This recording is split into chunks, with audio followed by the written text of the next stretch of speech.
are back after Eric's wonderful vacation. I was refreshed and kept my coffee use up. So it's good to be back. And, I know Tiffany will get some breaks here too soon. So we do believe in trying to practice what we discuss slash preach here of refreshing ourselves and practicing self-care. Yes, for sure. Self-care is very, very important. That being said, today we're going to dive into one of Eric's expertise area. Yeah. I was gonna So say I guess pop a us little off. Yeah, I would say a little background, I think, for me is that I have been in the substance use field my entire time as a counselor. So I did a substance use internship. It was really wonderful. It was over in Indianapolis at an addiction hospital. And so basically, I've kind of had a different career path than some counselors that kind of work with substance a little bit or a bit. I've never not been working in substance use uh, counseling. So I just share that background to one, just give a shout out to my internship place that I learned a lot about them, Fairbanks Addiction Hospital. They are now part of the Community Health Network, and they really do have high quality standards for care. And I'm grateful I got to learn from the model that I'll talk a little bit more today. So I just want to give them a shout out because they've been so helpful. And also to my wonderful colleague at my first ever counseling job. Uh, I don't think she'd mind me giving her a full shout out. Her name is Deb Reynolds. She was a substance use counselor in the Butler County, Hamilton County, Ohio area for a very long time. She worked in the field for over 40 years. And my first job out of my counseling program was working at a correctional halfway house. And thankfully, I got to work with Miss Deb, and she was so monumentous in helping me learn how to be a better substance use counselor, helped me get my substance use license.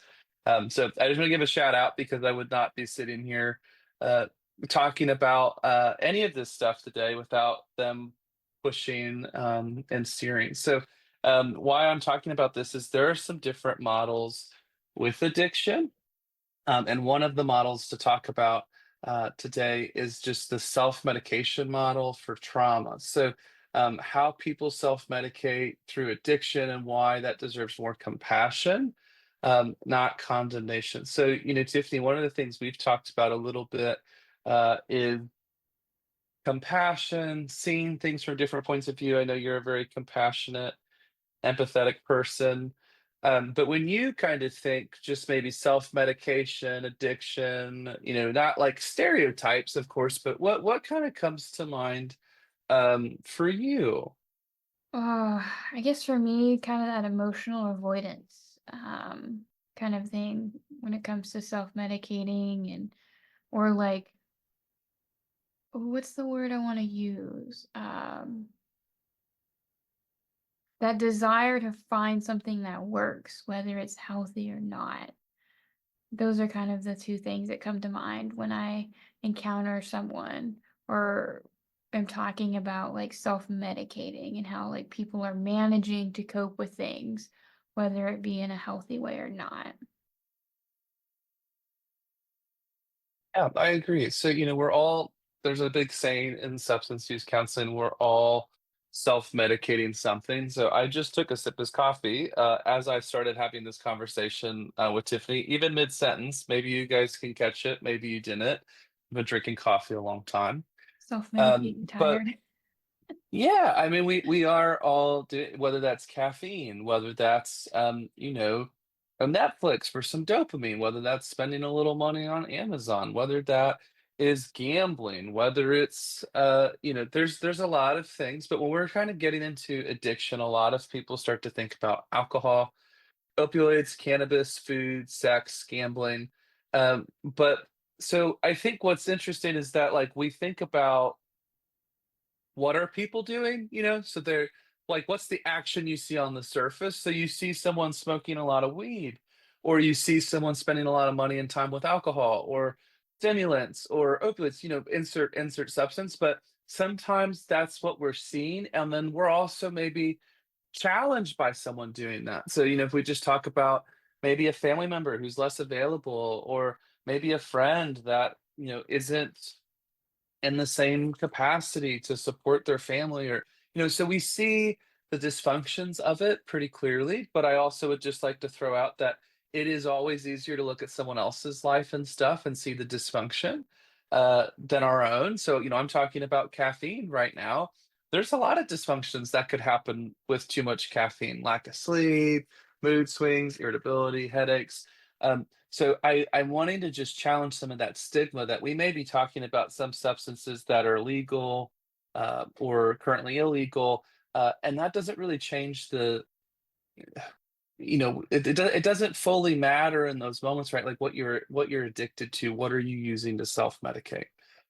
So I just want to give a working definition of self-medication. Self-medication is when a person uses substances or behaviors to cope with emotional pain, distress, or unresolved trauma. Um, and if you're using that lens of like, okay, addiction is self-medication, then it's not about weakness, it's about survival. So if I am dealing with my trauma with self-medicating with alcohol, that's me trying to survive the day and get through the day. It's not me picking something. So I don't want to go off on too many tangents, Tiffany. So anything just about the self-medication definition so far. Yeah. Um, that theory and model kind of really highlights like the why behind trauma and addiction. And I kind of want to like look at like the brain and how it gets rewired because of that. Just kind of like layering on top of what you're already saying. At its core, addiction isn't just poor choices, it's a nervous system that's been hijacked for survival. Trauma changes how the brain assesses safety and danger. So, when a person uses substances, especially in the aftermath of a trauma, their brain quickly learns this helps me feel okay, or at least less overwhelmed, or less whatever is their big emotion they're dealing with in that moment. And what that can look like is our amygdala, which is basically just our alarm system, becomes hyperactive from chronic trauma. That prefrontal cortex, the part that helps with logic, decision making, and impulse control, becomes less active or underdeveloped due to that prolonged stress. And that imbalance overall can make someone more reactive, less able to weigh in on long term consequences, and more vulnerable to reaching for short term relief, such as those drugs, alcohol, gambling, or other behaviors that release that dopamine hit. Wow. I know, Tiffany, we've talked a lot about neuroscience a bit of some of this, and we were joking last time we were recording about how much more you enjoy that than me. So I was like, I I don't want anyone to think I don't care about neuroscience, so please don't hear this. It's just I think, just being honest, like Tiffany, I've talked about this, like when Tiffany talks about neuroscience, I think one could leave feeling passionate, maybe even inspired, and also educated. If you hear me talk about neuroscience, you probably know what we're talking about, but I'll be honest, I don't know if anyone's ever felt um well, most of the time inspired. I've got one bit I could talk about with the brain, but I tried to go. So I don't know. I feel like that's your lane, Tiffany. So I don't want to step on it. So is there anything else? Um, just regarding like the dopamine, when we talk about that addiction process, we can't skip dopamine. It's our brain's feel good chemical. It can come from anything such as drinking coffee in the morning. Um, but dopamine isn't just about pleasure, it's also about learning and survival. It helps us remember what felt good so then we can repeat that behavior.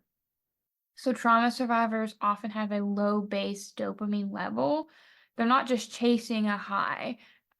That is one of the myths that drive me crazy. They're just trying to feel a normal level of dopamine. Substances or behaviors that flood the brain with dopamine can become hardwired as survival tools because they help them feel a little bit more normal and functional. Over time, their brain learns that the substance is essential for that dopamine regulation, and other sources of joy like connection, creativity, or movement lose their appeal.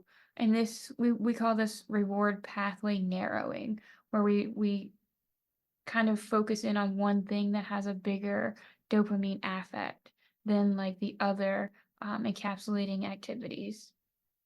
Um, Wow. Something to caution is it's not that people with addiction love substances too much. It's that their brain forgets how to love anything else because it has learned that like that's a easier way to get a bigger and faster dopamine hit.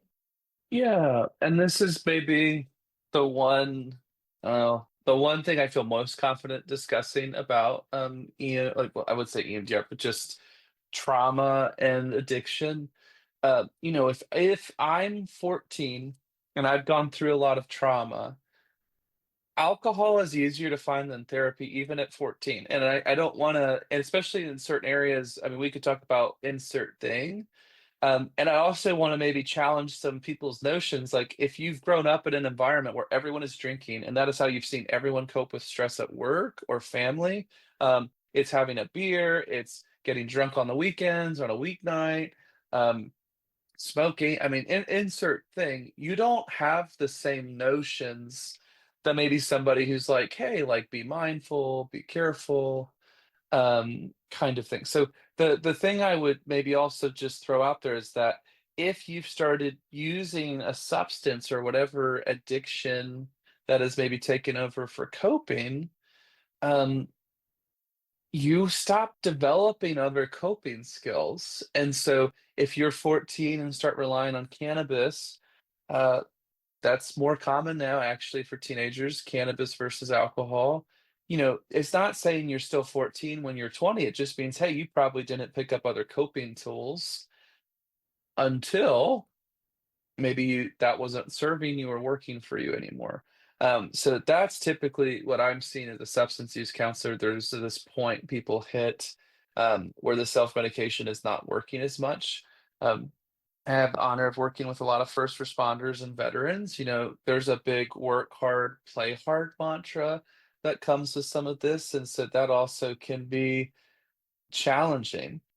One thing that people ask me sometimes, do you have to go through withdrawals to have an addiction issue? Do you have to have, cravings or tolerance? And it's like, you don't have to have all of those things. You'll have some of those things, but sometimes people, we choose to look at what we would like things to be. And so sometimes we discount the stuff right in front of us. So I just want to maybe throw out that there's different cultures where maybe addiction is not seen. I mean, just even smoke breaks with nicotine, like there are some jobs it's weird if you're not smoking.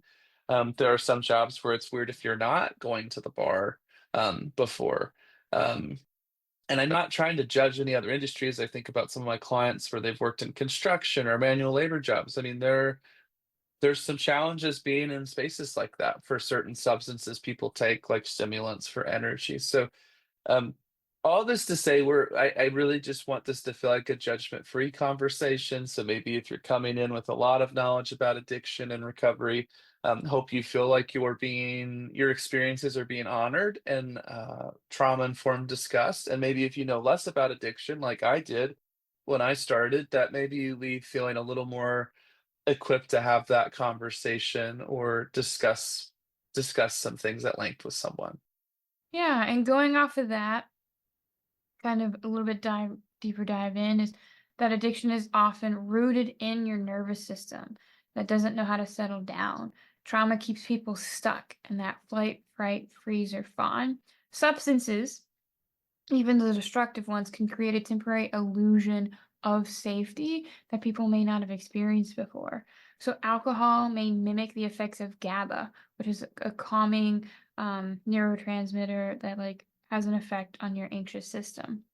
Stimulants may increase dopamine and norepinephrine, which can help with focus or energy for survivors who feel shut down or foggy. And opioids may dull pain, not just physical pain, but emotional pain.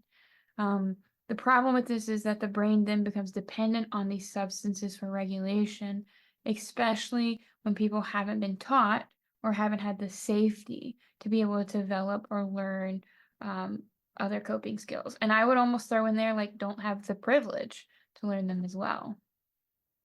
Mm, yeah, I mean, you have to be in a you have to have some kind of energy, right, to manage some of these things and to Mhm, feel willing to learn some of these things as well. I mean, it's not easy to admit things aren't going well, and so I think that's where a lot of maybe one thing before I forget that I would like to say is that no one is choosing to be in addiction.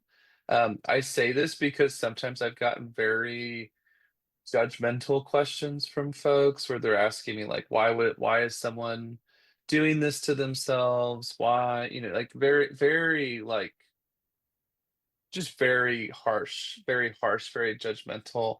And I would just argue there are no kids at a daycare or a preschool or in elementary school that would pick to be in addiction and lose out on things with their life due to that mhm. addiction. Yeah. And that cycle of trauma and addiction in the brain, and you probably see this more than I ever will, if at all, where it gets cyclical in terms of like a trauma causes dysregulation, which can lead to substance use, which causes more dysregulation, which can then lead into more trauma. And the longer that cycle continues, the longer and more it reshapes the brain structure and function. So, for example, the hippocampus responsible for memory may shrink, which can lead to flashbacks, memory gaps, and further emotional struggles.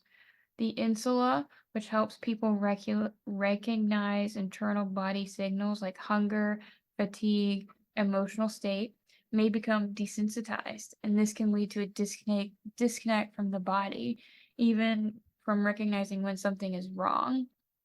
Over time, this cycle makes the brain stop prioritizing long-term goals because it becomes hardwired to chase those short-term relief systems, and you get stuck in that neurobiological loop. It is very easy to get stuck, I think, in one of these loops. Um, I also would just say that, when we talk about maybe nervous system reaction, kind of talking about trauma isn't just about what happened to you, it's about what happens inside of you as a result. So Mhm, just getting that dysregulation, feeling that edge, feeling numb. A lot of my clients have described trying to stay numb to things. It's easier to get through the day and survive feeling numb than feeling hypervigilant or feeling, unsafe. That's a very draining feeling to be exhausted. And so one of the things I just wanted to ask people who are listening is just imagining walking around every day like that, feeling on edge, carrying that all over your body. Someone hands you a drink or a pill or a vape, or you discover you can scroll for 3 hours and forget that ache inside you for a moment. That is the trap and cycle of self-medicating. You just get that temporary relief, reinforces the cycle, but the pain returns often stronger than before. mhm. That is the cycle that I think a lot of people get caught in. And again, I just would say no one would choose to have that experience. No one would choose to willingly go through this. Yeah, this is a unfortunate. I don't like the word easy. Like I like a cycle that we can unintentionally put our brains in when we find something that our brain goes, "Oh my gosh, this is great. This like helps." Even if it's healthy or not, our brain just goes, "I want more." Our brain is really good at telling us what it wants more of. Yeah, and so that's a survival thing of maybe not, always having the amount of access that we have access to things now. Mhm. We can very easily find uh, fat, sugar, carbs, dopamine, insert thing. It's pretty. Hell, it's easier than maybe I would argue it's ever been to Mhm. do some of those things. Um, Yeah, so I would just maybe throw out that it's very innocuous at the start, and it's something that you can very easily slide into. Um, One could simply look at the counseling board during COVID to see how many people were struggling with their own self-medication issues going on during that time, having license impairments and suspensions and um, reprimands. And, I say that not to be hard on our colleagues, Tiffany, but just to be like, you and I are not exempt from the challenges and risk associated with self-medicating or spending a lot of time with self-medication. Yeah, for sure. I guess this is something because you're more of an expert in this field than I am. I don't really work with addictions and trauma. Um, would you say that self-medicating is a spectrum? Yeah, I mean, I think a lot of people will start with what is legal, what is not. So yes, there are going to be less immediate issues for someone who is self-mating with alcohol than maybe substances one can buy illegally on the street. Also, there are certain substances that have way just more intense side effects right away. So, I mean, there's a huge difference in talking about cannabis to opioids, stimulants, and alcohol. Even just in withdrawal. I mean, one can die from alcohol and benzo withdrawal. And so, one thing that's I feel like more and more people are learning this, but if someone's trying to stop drinking alcohol, and let's say they're a very heavy drinker, they're drinking uh, let's go 15 beers a day. That's very dangerous to go from 15 beers a day to zero. One is actually supposed to taper medically in a safe environment because there are so many things that can happen. But one of the challenges you'll see is that, that is a lot of risk for someone to go in and talk about. And typically, everybody's heard that story of someone who could cold turkey quit and never went back to smoking. So I think it can be very challenging for people to feel open to discuss some of this. And, Mhm. and sometimes there's even a stigma about just even saying, "Hey, I'm in recovery," or "I used to be in recovery," or "I used to struggle with this," because there's this idea that now, oh my gosh, at any moment, me at 10 years clean, I'm not, but just an example, someone that's 10 years clean, oh, at any moment I can go back and go back to that version of myself. And so in the 12-step community, there's a big discussion of like always they use the word addict. I do not use this word, but that is the word they would use. Once an addict, always an addict, and to be on the lookout.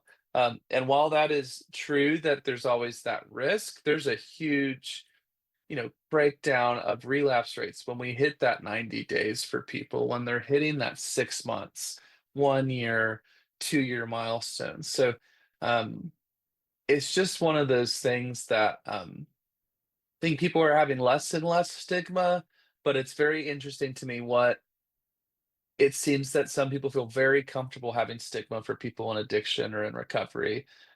Very harsh, very judgmental. I see most of the vitriol for people who are parents and parents who have struggled with addiction. Listen, I'm a parent myself. I'm very proud to be a parent. I don't have any magic superpowers or gifts or things that have come to me because I'm a parent. So all of the things I was struggling with before, I'm also struggling with as a parent. That's the same thing if someone is struggling with addiction. And I promise you, the judgment is not helping. If anything, it does the rebound effect. It is gas on a fire, making them feel even worse about themselves. And you know, if I could delete one show completely and everyone would forget what show existed, I think you know where I'm going, Tiffany. It would be the show Intervention, because I swear to you, the amount of people that think that that show is helpful, empowering, or whatever, it still Crazy. comes up. I don't know if that show's been around for like 15 years, but the amount of times I still hear about that show on It a was very regular intense. basis. I remember It watching, like, was. an episode or 2 going, "Oh my gosh, this is hard to watch."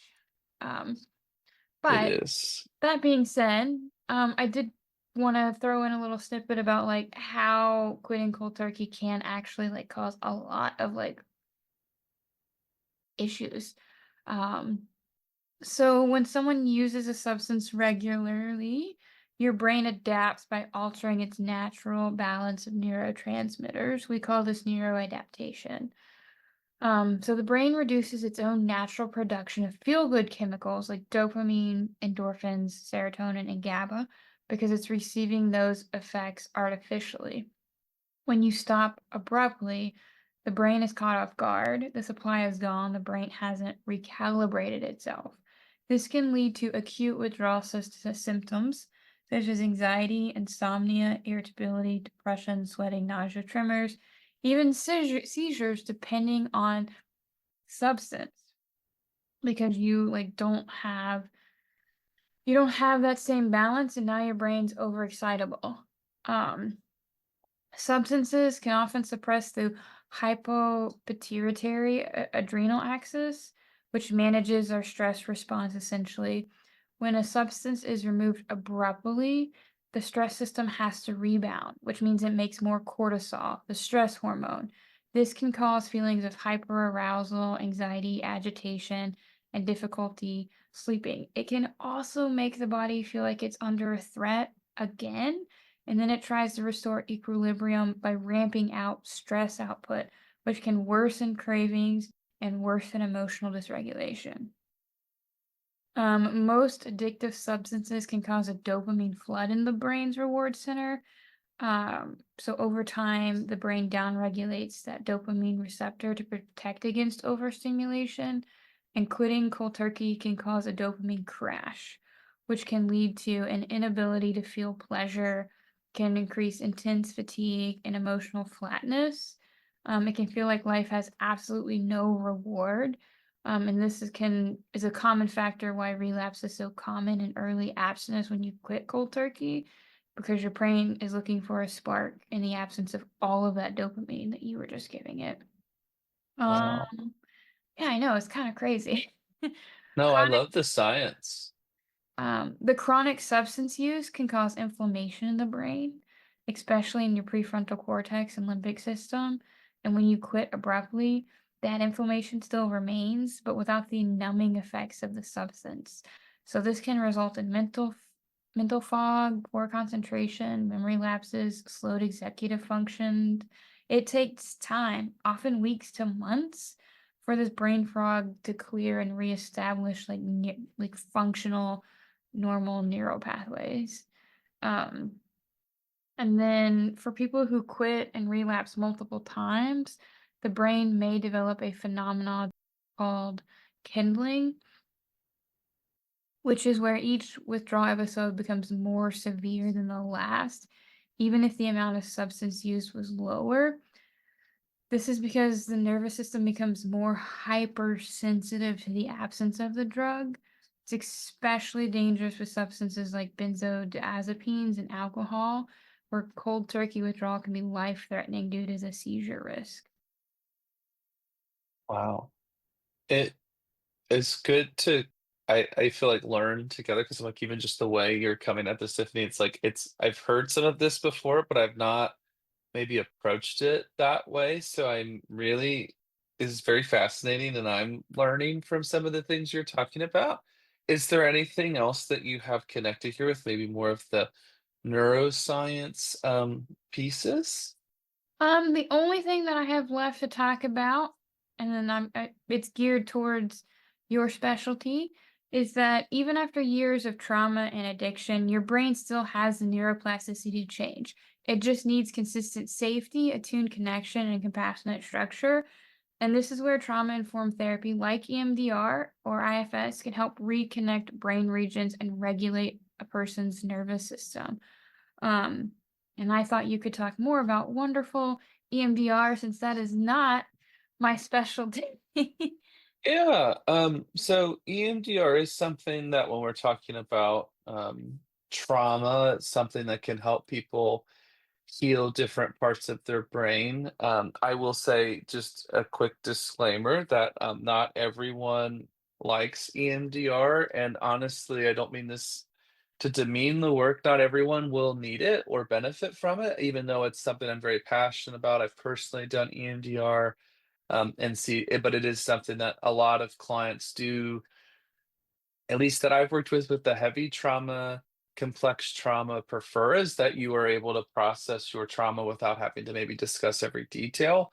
I know that's been extremely popular for my veteran first responder and clients with some things they prefer not to discuss, and if they've had multiple therapists. So that is the model why I gave a shout out to where I did my internship, and then also to Debbie, who I worked with, is that she was really passionate and they were very passionate about treating the trauma, treating some of the things underneath. Um, it's not enough to give someone some relapse prevention plans, tell them not to do drugs, and then put them back in the same environment. That's not a success. Not treating what may be led to them getting there. It will help for a bit, but if you're talking about a long-term solution, a healing some of those wounds, it's going to involve EMDR, trauma-focused CBT, religion support. There's lots of different ways to heal, but it's going to involve something that is different. And there's just a lot of clients in my head, and I'm not going to share any of their stories because that's not appropriate. But I do want to give a shout out to an upcoming guest that we have coming. He will share much more about his story. Chris Perry is a outspoken mental health advocate for the first responder community. He worked as a police officer for many years in Cincinnati. And he has a very powerful story that I'm not going to steal. So I guess this is a little bit of a preview. But he has a very powerful story about his trauma and his experience with it, how he found out about it, how he managed it, and how there was a lot to overcome. So please know that Tiffany and I work with lots of different people, but we very intentionally will never share their stories here because the beauty of therapy is that privacy uh, and confidentiality. But I will share that there's lots of ways people try to self-medicate, and I am grateful for my own trauma healing and the people in my life, the therapists that I had in my life that were able to help me to heal. But too often we try to treat the addiction without treating the pain underneath, and that's like slapping a band-aid on a bullet wound. It does not work. And I would just maybe throw one more piece in this of that people aren't choosing how they respond to a trauma. That would be so lovely if that were the case. Um, it would be wonderful to choose how our body responds, choose how that is. But that is not real life, and that is not what we're doing in therapy. Just don't be anxious, don't be depressed, don't be bothered by this. That's not doesn't work for anyone. Wouldn't work for me. Wouldn't work scientifically. And so there's a lot of different ways to try to heal, but it's no one's fault if they've not already healed some of those wounds. Mhm. Yeah, and I just wanna say that quitting isn't just a matter of willpower. Heavy quotes on quitting here. Oh, yes. It isn't a matter of willpower. It's a shock to your brain that's been rewired for your survival after a trauma. Recovery requires a slow, compassionate reset of your nervous system and relationship building. That might include gradual tapering, medical support, therapy, and daily regulation practice. Because when the brain has been surviving on a substance of any form, it takes time, safety, and structure to help it teach how to live without one. I love that so much. Yeah. Any Um, last minute wrap ups? I think very similar to you, addiction is not a moral failing. Um, we would never go to somebody that needs physical therapy for a shoulder injury and be like, "You weak person." Like, no one's doing that. I mean, maybe they are. I've not heard of that. I hope they're not. We wouldn't go to somebody who is taking insulin to manage diabetes and be like, "Oh, well, you chose," like we don't do that for other health conditions. So it's very striking that that is still how some people approach um, addiction. And I would maybe challenge that we need to stop moralizing pain. Addiction isn't a moral failure, it's a survival strategy that's outlived its usefulness. We need to have spaces to have some of these conversations in therapy, outside of therapy, talk about things where people have been through things. Um, and the last thing, this may feel counter, no one owes you their story. So just because you know that someone may be in recovery, it doesn't mean that they ought to tell you or obligated to tell you anything. And the best kind of an example I think a lot of people know, you would not go up to a veteran and ask them, "Have you killed someone? Have you ever shot someone?" Hopefully, not doing that to a police officer either. Why would you go up to someone in recovery? It's like, "Oh, what all did you do? What all have you done?" That's a very insensitive, thoughtless question, and it's very offensive. So I would just maybe encourage people, if you know there's people in your life that maybe have struggled or are struggling, be a kind, safe person. Let them know you care about them, but don't force that conversation. That's not helpful. If they want to talk about it, just let them know you care and you're interested, but it would not be helpful. Just like it wouldn't be helpful if somebody made me talk about something I did not want to talk about. Um, but I appreciate everyone kind of letting me go. Tiffany and I always have things that we know we could go on tangents or rants on, and this is one. And so, if anybody has any specific stories they're willing to share, as much as we're not going to share anyone's story without their consent and permission, if anybody's willing to come on and we talk about their experience or talk about what they've seen, we'd love to have that. We just want to be very mindful and intentional that we're not drive by discussing some things, bringing things up, and then not coming back. That's not holistic, and feels like it defeats the purpose of this for Tiffany and I, Mhm. wanting to have some trauma-informed conversation and just kind of break down some of the walls to have some of these conversations. Yeah, breaking down walls. I feel like we need to do like record an ad where like just busting down some walls. That sounds fun. Maybe that wellness day. Yeah. All right. Well, that's all we have for today. We appreciate you guys, as always, joining us. You can catch us on Spotify and any other major listening platform. And you can always join us on our Patreon for this episode and other exclusive content.